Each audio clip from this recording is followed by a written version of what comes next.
Okay, today's vocal tip slash exercise is going to be a Maloki inspired, look him up if you don't know him, a Maloki inspired deep ooh in full chest voice.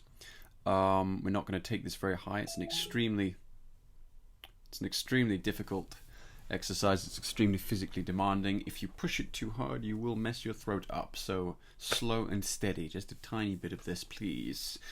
And what we're going to do is then use it as a springboard to create more backspace and therefore give more depth and more color to your open belt vowels, right? So this is an operatic sound, but it's not just for opera singers or trainee opera singers. So typically, a lot of us, when we get to, for us guys, when we get to a belt area, sort of E4, and we say like, ah, it starts to get shouty and shallow.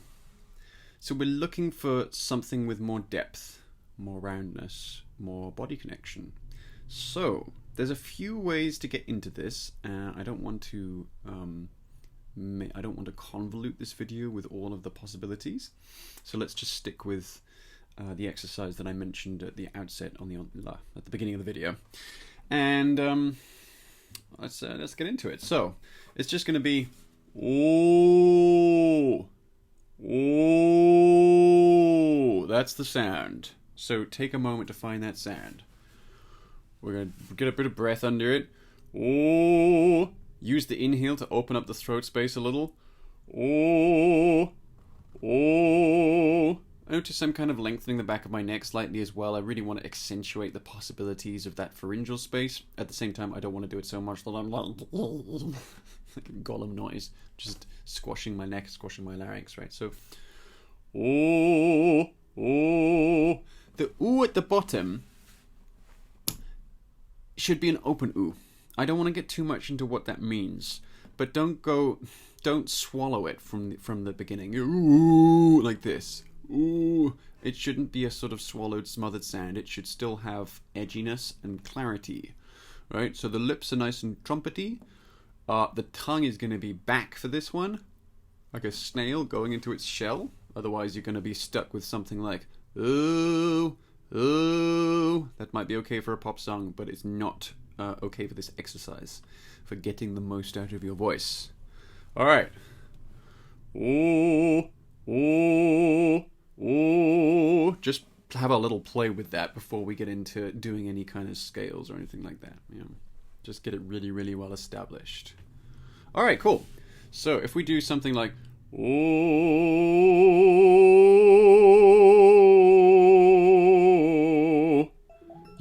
I gotta turn that off. Oh my God. Bear with me one moment. There we go. Okay, peace and quiet. Now, what a lot of you will have just done is something like this. Oh.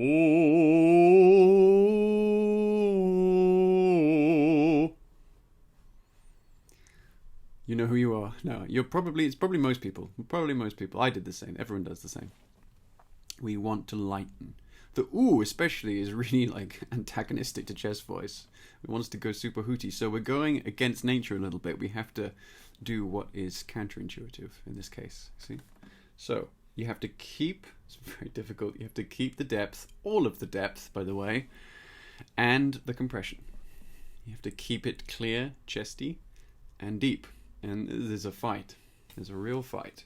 But if you get the balance just right, you do the exercise well, you don't do it too much, you rest and all that stuff, you'll reap the dividends of this. By the way, when I started doing this same exercise, I absolutely ravaged my throat and reduced my voice to a vocal fry because I was just doing it way too much.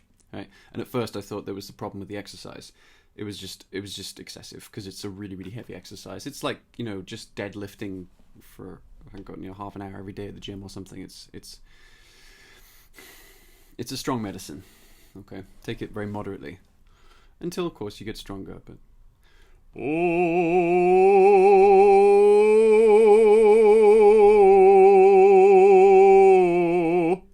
right, take a break.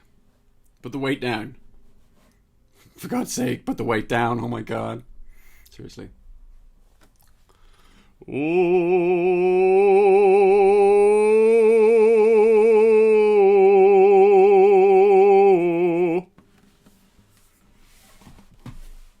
Feels pretty heavy, right? Let's just do one more. Oh.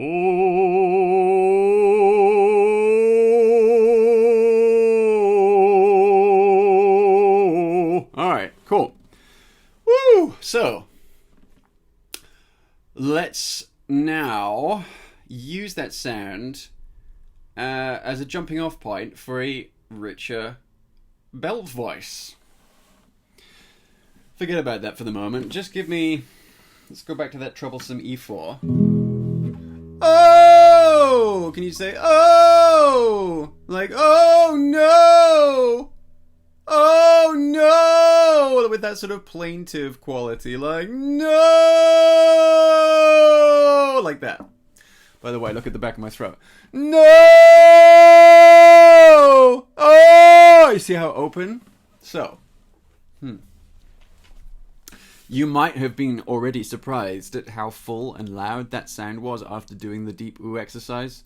Or you might just already be wasted from doing that. I don't know. So give it a rest if that's the case. Now, if we do this... I love the O vowel, by the way. The O vowel is great because it's a sort of intermediary vowel between ah, which is great because it sort of invites chest in a way, but it also tends to get shallow and shouty.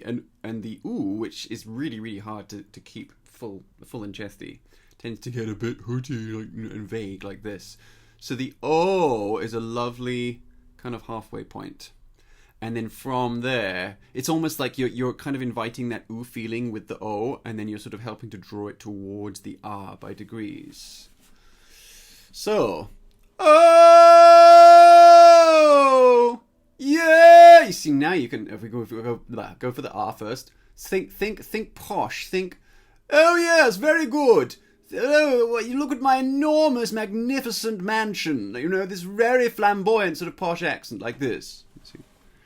Ah, yes, now say la-di-da. Oh, wonderful, la-di-da. You see, it's got a lot of that backspace feeling. Yes, very, very sort of deep and kind of chocolatey.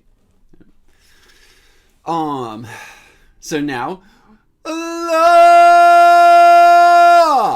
So hopefully you can see the logic of this. It's like we're kind of teaching the muscles to... We're teaching the throat to stay open. We're teaching the larynx to sit a little bit lower. The soft palate goes up. All the rest of it. Nice big space. This is it's not just a matter of coordination. It's a muscular thing. And it requires strength. And strength that you have to build gradually over time. Yeah. Otherwise, well, yeah, you have to have a sense of the kind of coordination that you need, regardless of what kind of state your voice is in. And from there, you can start to use that coordination to build your voice. As your voice then gets stronger, then, losing my train of thought, it kind of feeds back on itself.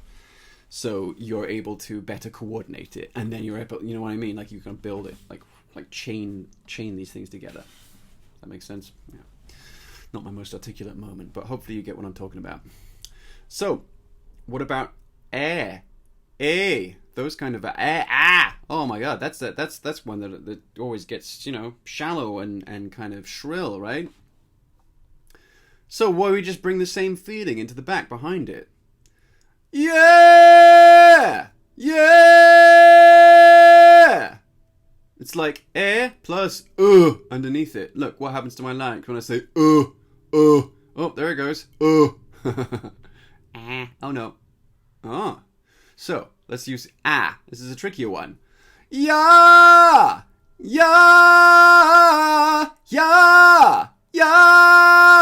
There we go. So you can even bring that kind of beginning of a yawn feeling into a very, very open, potentially quite shrill vowel like ah. And doing this deep ooh really, really helps to kind of drill into that space and open everything up. These positions are also really, really important for getting into high notes as well, but I'm going to leave that for another video because that's long enough. And I've been singing again for a long time today. See you next time.